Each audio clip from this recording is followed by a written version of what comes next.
All right, so what is going on, people? We are back, episode 5 with At the Boxing Doc and at Kinetic Remedy, providing our moms, dads, aunts, and uncles, weekend warriors with understanding of exercise and how to expedite their results quickly. And so today we will be talking about corrective exercise, injury prevention, and why exhaling is so important during training. Um, Corrective exercise, first and foremost. Do you think that before you get into what it is, because it sounds quite self-explanatory, do you think that a layman, someone can do this on their own without the help of a professional? Can you guide them through that before you start explaining what it is?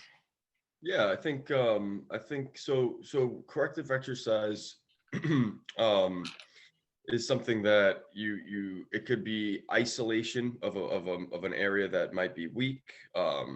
A corrective exercise might be a squat, right? It really doesn't. It's corrective exercise is um, it's just something that might be administered early on with a couple of more cues. Maybe looking at technique and form a little bit more than just kind of like a regular exercise.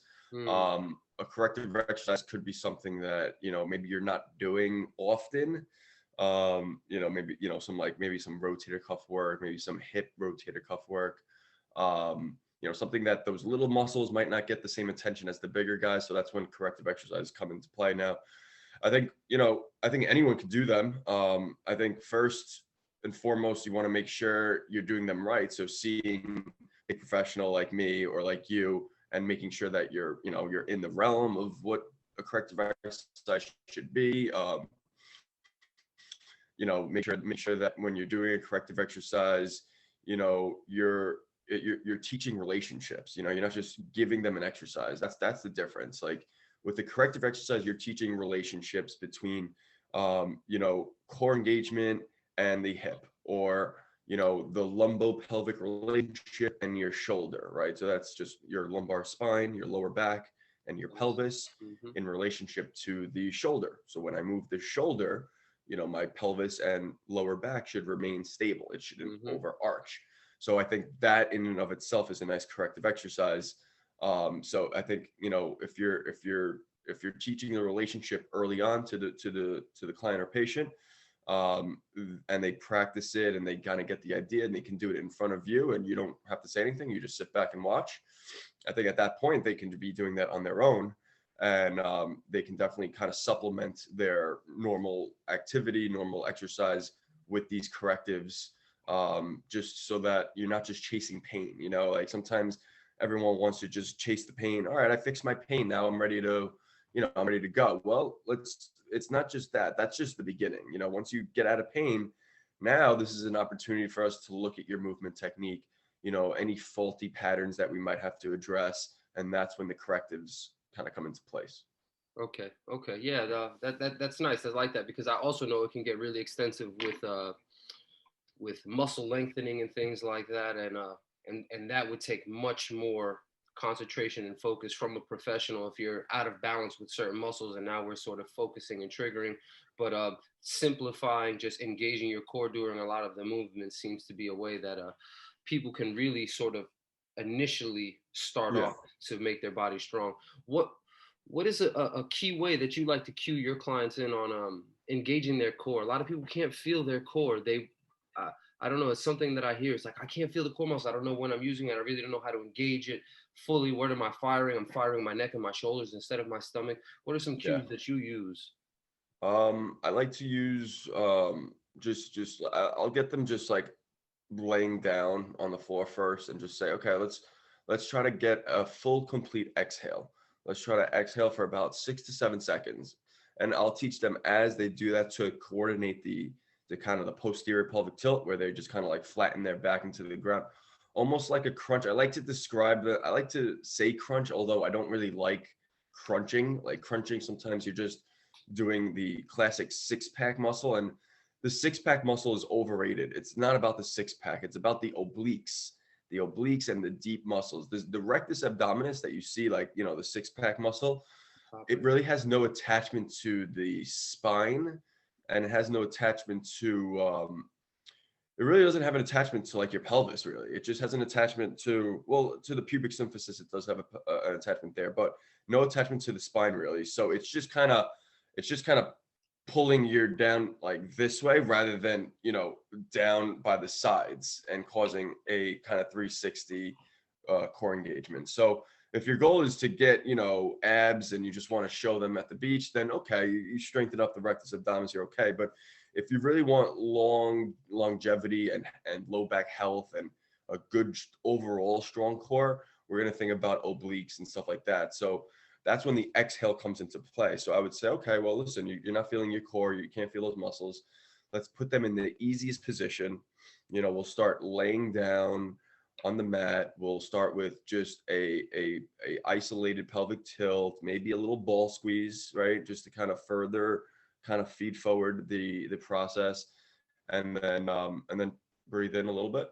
Okay. Exhale and exhale for about 6 to 7 seconds so that they're focusing on those external obliques that are respiratory muscles. So you might as well exhale. A lot of the time we just maybe do a little burst of air out. Sometimes or sometimes we just kind of hold our breath in and just, bear down a little bit. But if you look at the muscle action, right, it does the action of exhaling. So to get more, I want you to exhale when you do this movement. I want you to just exhale for a little bit longer.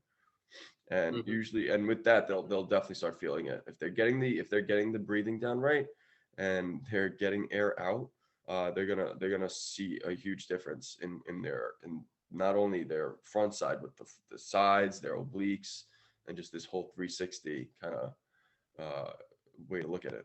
Yeah, absolutely. I also think that that's interesting because I hear the breath work utilized mainly within lifting heavy weights. It's not really talked about when just doing simple True. movements like your abs. Absolutely. So that goes into it. Why is it so important, not only just within lifting your weights, but also doing your core work? What's so important about this exhaling? Yeah. So why is this exhaling so important? So really, I think we have to change the game, honestly, Lewis.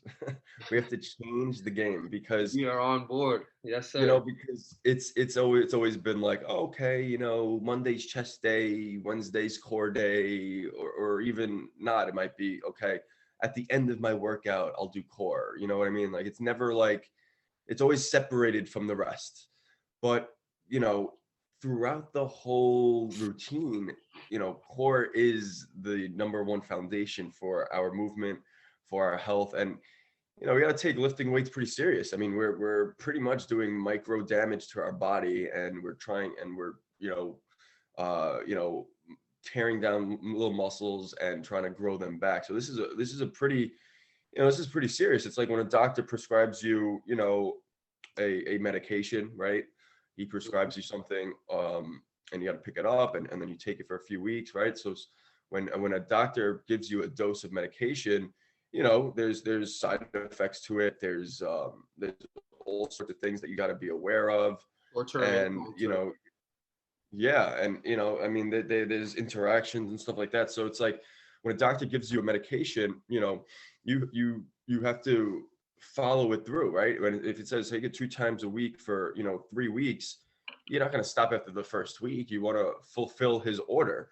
And the same thing goes with working out, right? It's the same type of thing. If you have a dose to do 2 sets of 10 or whatever, and mentally you're not there and you're not really thinking about it, and you're dealing with weights here, you're not just lackadaisically just doing something. You're actually going through some stress here. So it's really important to stay focused. And a simple, even if you're bending down to pick up a weight, right, that could be bad. You could blow out your back doing something like that. Like, so you want to always be engaged, and it starts with practice, and it starts with the breath work, and it starts with what you do in like the low hanging fruits, right? You want to pick out the low hanging fruits, which are sleep is number one, nutrition is great, and then just the basic breathing core kind of exercise that you want to start with to gradually build off of them. So I think if you master the some of this, like isolated work, like just laying down on the floor, understanding what this is, mastering that first, getting all that out of the way, then maybe doing it in a sideline position, Maybe you're, kind of exhaling, keeping that core tight on that side. And then maybe you're doing some sort of clam exercise for the hip. So now it's like, okay, I feel my core and I feel my hip at the same time. Beautiful. Master that for 2 weeks. Keep that going. Then, okay, maybe you go, maybe go into a bridge position. Same thing. Exhale for 6 seconds. You feel core, beautiful. Now go up into a bridge. Okay, I feel my glutes again and my core. Great. Keep that going. Keep that going. Now you're just telling your brain that, okay, there's this core thing with every single thing I'm doing. And your brain already starts to subconsciously just fire that up before you do a movement. Yep. Now, there's there's things with like you were saying, when you're lifting a heavy load and you're bracing your core, and everyone thought with breathing, you just got to do it with heavy loads. But yeah, that's the thing, right? You're doing it with heavy loads. That's more important. However, we gotta start practicing it in the early run with the lower weights and with the easier stuff, so that as we get to the heavier ones, it becomes easier. Yeah. So I think, and again, why the exhale is so important again is, so I drew a little picture, right? So if you guys could see, I don't know if you could see, can you see that? Yep, that's your diaphragm, Okay. huh? Yep. So this is my diaphragm. This is the inhalation, right? That says inhalation. You see that? Mm-hmm. So when we inhale, the diaphragm catches all the air. Okay.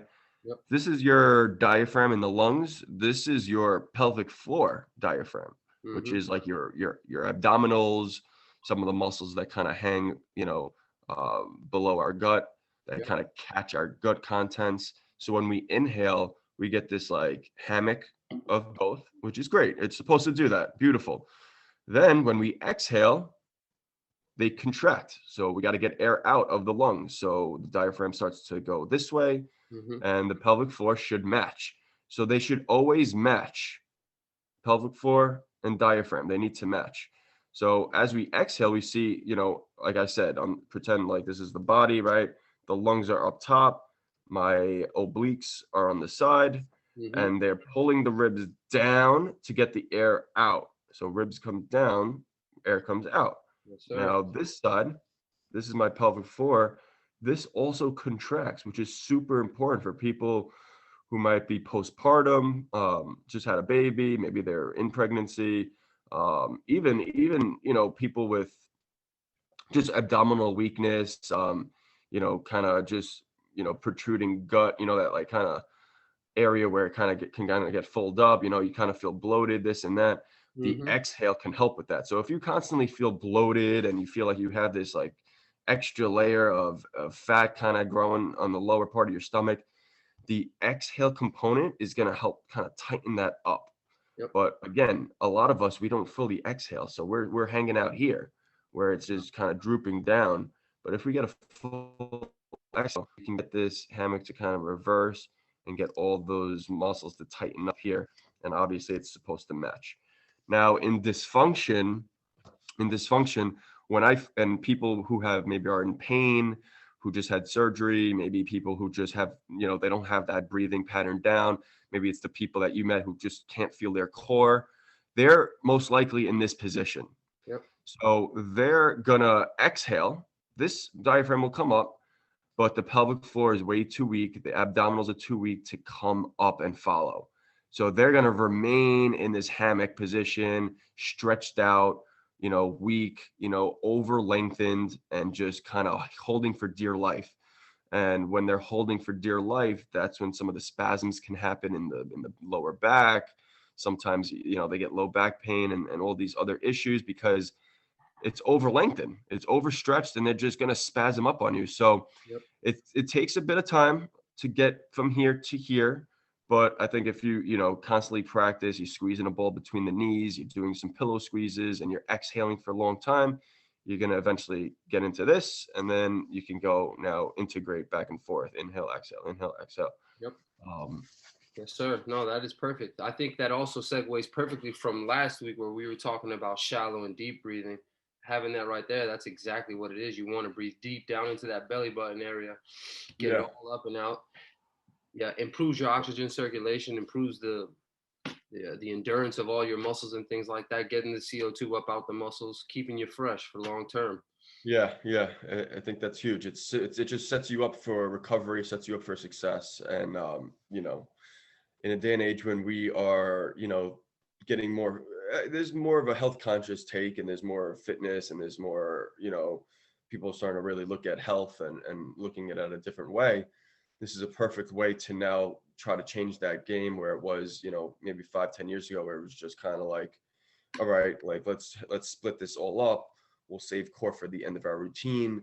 Yeah, And that's okay, but I think it should be done throughout the process, and a little more emphasis. And now that we're, trying to get the word out there and build it up a little bit more, starting out with just exhaling and getting the feeling of core with the basic activities, and building it up from there is going to be, super important for the following years. absolutely. And before we move on, which I want to touch on injury prevention. Um, as far as your core goes, you were saying not only this week but last week you were also talking about how when we're doing our lifts, pretty much everything is engaging the core. Like every exercise engages the core. Um, so with that said, do I need to, or would anyone else, an aunt, an uncle, would they need to focus and do core isolation work, or would they just say, we can forget isolation on the core work because every exercise engages? Oh, I see what you're saying. Absolutely. That's a Yeah. good question. That's a great question. I would say, depending on their kind of their training history, depending on if they've been in pain, or depending on what they've been doing, if they're really just starting off with you, and they really, you do an assessment, and their squat kind of looks a little funky, or it doesn't pass the eye test. I always say, like, if like you can't do a single leg balance for like 10 seconds, I mean, that's probably not good. We have to break things down, so like there's certain tests that it just doesn't pass for me. So in those situations, I'll go to just, isolated, just exhaling some core work on the table, just to, make sure that. And even my isolated core work really isn't isolated, because I'm gonna throw in maybe some, like, arm movements, into kind of extension, at the same time that I'm kind of in the pelvic tilt. Maybe I'm doing a 90-90 where my hamstrings, or my feet are up on like a box or a chair, and Hmm. I'm engaging my hamstrings at the same time with my tilt. So yeah, they're isolated, but again, we're teaching relationships. So I'm always kind of looking at some other muscle in the chain that's going to help me get core. Absolutely. Um, so yeah, I mean, it's never really isolated, but yeah, like, I know a squat is going to get my core going. It's just, do they have the strength of their core to feel it there? And sometimes they don't have core strength to stand up against gravity with an external weight to feel it. So that in those cases, we'll just start, kind of with your feet up on a box, on the floor, or on the table, and it looks like the bottom of a squat position, right? I mean, if you just like flip them up, they're in a squat position. So but we're minimizing gravity and all that. So if you just kind of, take the position of a squat, put them on the table, and say, okay, you know, keep that neutrality, exhale, get those ribs down, stabilize here. Okay, and then I tell them, look at your position here. Your knees are bent, your hips are bent, you're in a squat position. This is what you should be feeling when you're up and standing. So you teach that relationship. You say, okay, look at you right now. You feel your core, you feel those hamstrings, you feel a little bit of the legs, right? Now you're in this position, laying on the floor.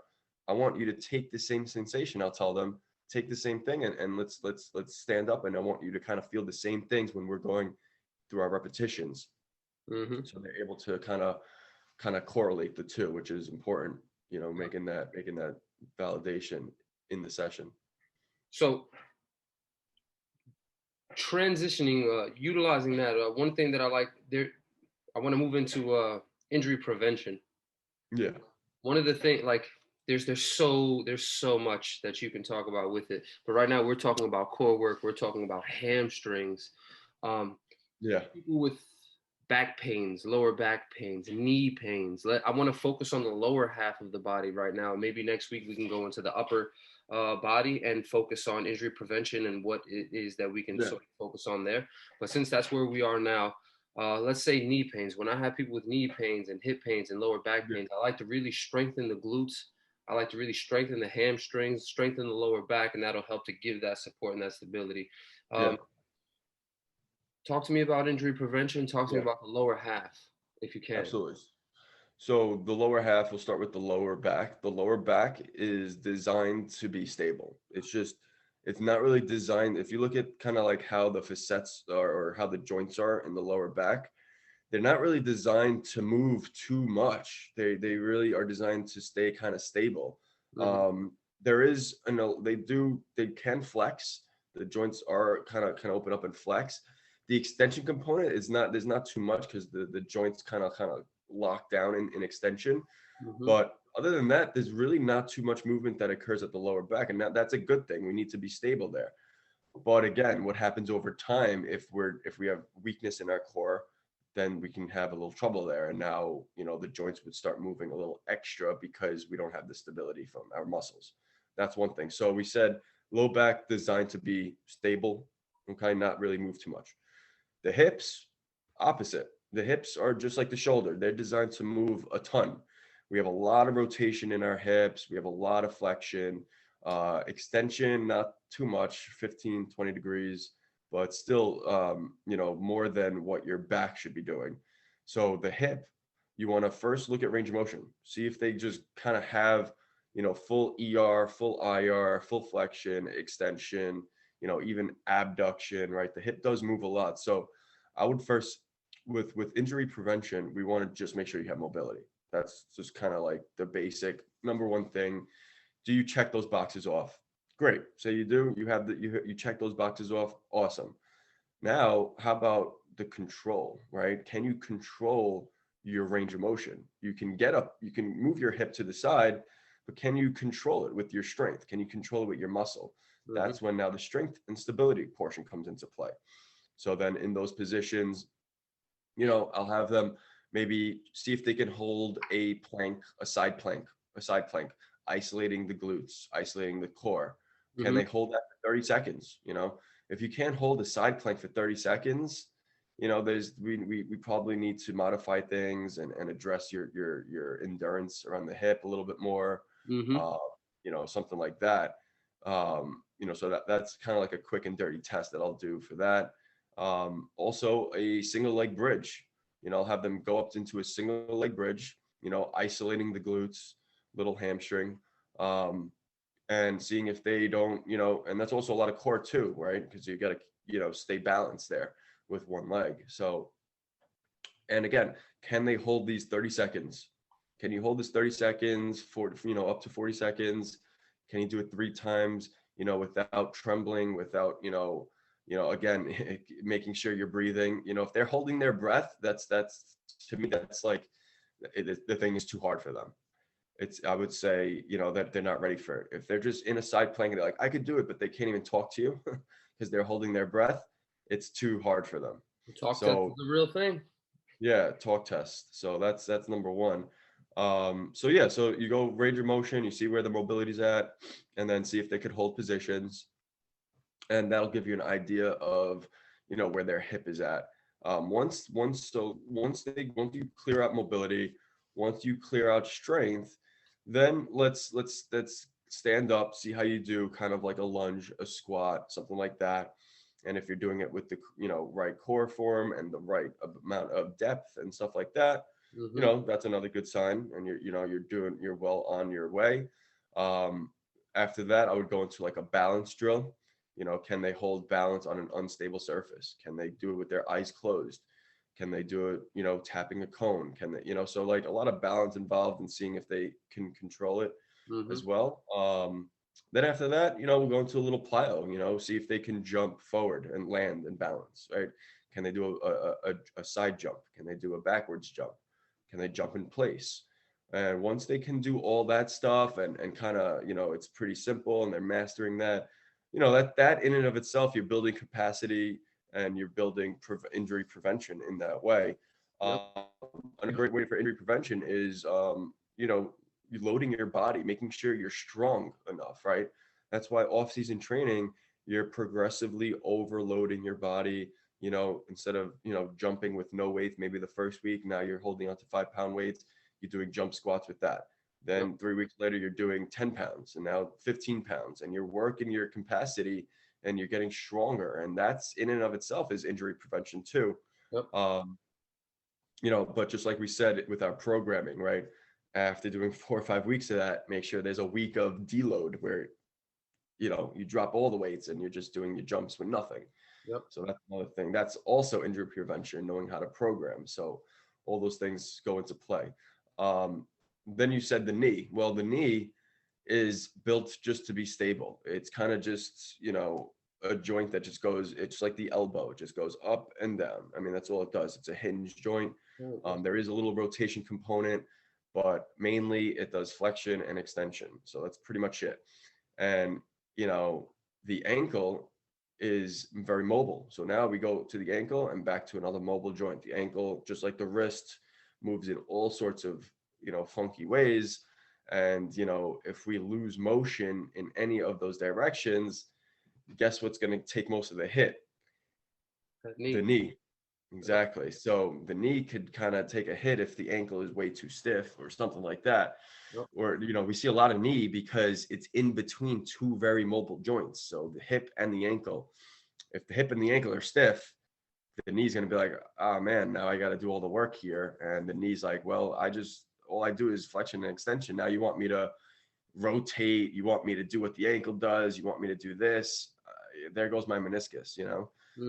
So, you know, just to break it down simply, but, you know, so I think, you know, and with the knee, how do we get the knee? So we look at range of motion first, flexion, extension, beautiful. Usually that's pretty good. Sometimes extension, they might not have full, you know, you want to address that a little bit with some more stretches for that, but they have full flexion, full extension, great. Now, you know, you want to strengthen up hamstrings, look at some quads, look at your inner thigh, the adductors, don't forget them. They also go to the knee. Yep. So they give you that kind of that inner stability of the knee. And then balance is also important for the knee too. Eyes closed, you know, kind of gives you that proprioception around the knee. People neglect the eyes closed tests, man. Those things are great. They're huge. Yeah, they're huge. They're like, stop playing around. I'm like, I'm not playing. This is serious. This is like legitimate. Yeah. This is serious stuff that's going on here. Yep. So that's a big thing. And then, and the balance, and then for the ankle, you know, dorsiflexion, where, you know, you're able to get your knee over your toe in kind of like a half in the position with the heel down, and then your knee is going over your toe. You know, are you able to get knee over toe? I mean, that dorsiflexion is so vital to lower extremity health. Yeah. Because if you can't get in a squat position, when you squat down, your ankle has to go into dorsiflexion. Huh. Right. And just so they know, this is dorsiflexion with your toe. Yeah, dorsiflexion is like, you know, say this is my, say this is my ankle, and when your upper shin bone goes over your ankle as your heel stays down, that's dorsiflexion. So when we're in that position and you're squatting and you don't have dorsiflexion, guess what? You're also not going to have hip flexion. You're also not going to have knee flexion, right? You're going to lose everything because you can't get dorsiflexion. So what we see is people get a tight hip because of the tight ankle, or they get knee pain because of the tight ankle. So if you can't get into dorsiflexion, it's going to be tough for you to even get parallel in a squat. And now I'm not so big on getting, you know, your ass to the grass or whatever, but, you know, I mean, once in a while, it's good to get into a deep squat position. I mean, it's definitely important. Maybe not under, you know, incredible load, but once in a while, you want to be able to, you know, get comfortable in a deep squat and isolate that and stretch it out. And if you don't have dorsiflexion, you're not going to get there. So that's a big thing. That's a big thing to keep your lower half healthy. Yes, sir. Yes, sir. Oh man, there is a lot for me to unpack it with that. I'm listening to you, and to me, you're just talking ABCs. But as I think about it and take it away from my understanding and apply it to some of my clients, I see how they could potentially get lost with a lot of that, because to them, they don't really have, they haven't taken the time to really learn. Like, I guess we've both taken the time to learn, but we also put in the time to understand that a lot of these little simple things are huge in terms of our overall health. Like, just Exactly. benching and squatting 250 pounds doesn't mean you're in great shape, doesn't mean you're super healthy. It's also, a lot of times, it's just these little simple things that lend to long-term health. And there was so much that you touched on that I want to touch on in the next few weeks and Yeah. episodes with all that. With that said, we've just about run out of time. Anyone who's watching, anyone who's listening, if there's anything that you guys are confused about or want more answers to specifically, please contact us at the Boxing Doc, at ProMedPT, and at Kinetic Remedy on Instagram. We'll also, in the next video on YouTube, I'll post our emails so you can send us direct emails, and we can get those answers to you, to your specific questions, because I know for myself, studying and practicing this, I'm so in tune with what he's trying to say and what he's trying to do in terms of changing the mode of exercise and concentration here. And I know how some people may get lost with it. And so, yeah, please contact us in any way that we can help you. And yeah, with that said, Antonio, close it out if you'd like. Yeah, man. Yeah, so big takeaways from today. I would say, for some of the corrective exercises, think of it as, working the little things that you don't usually work, and ask one of us what that is. So think about that. Think about your exhalation. Make it last 6 to 8 seconds with your exercise. If you just start low, start just, if you got to do it with any exercise and you're doing a bicep curl, whatever, breathe in, exhale, 6 seconds, feeling core, feeling bicep, and just do a couple rounds like that, just to kind of get yourself situated and feeling the core with almost everything you're doing. Now, you don't have to go super slow with every single repetition, but the idea is, now that I started off with a long exhalation, I'm setting myself up for success. I'm feeling the core. I'm understanding the concept. And now, you can kind of take that and now just keep it going. You don't have to do an exhale for 8 seconds every single repetition, but it's just the fact that now you know how to engage the core with that long exhale. It's going to be easier to get that exhale out. And then the third thing, dorsiflexion of the ankle. We just mentioned how important that is for just the whole lower half, and what we do on a daily. If you're in your house and you got to squat down, if you're lunging in the house, you got to squat down. Lunging, squatting, all need dorsiflexion. So, we'll maybe post some videos on dorsiflexion soon, but definitely hit us up if you have any more questions on how to improve these things, and we'll get it to you ASAP. Yes, sir. All right, everybody, have a great day. Antonio, nice job today. Thank you. Have a great day. Man. Thanks, Talk to Lewis. you guys soon.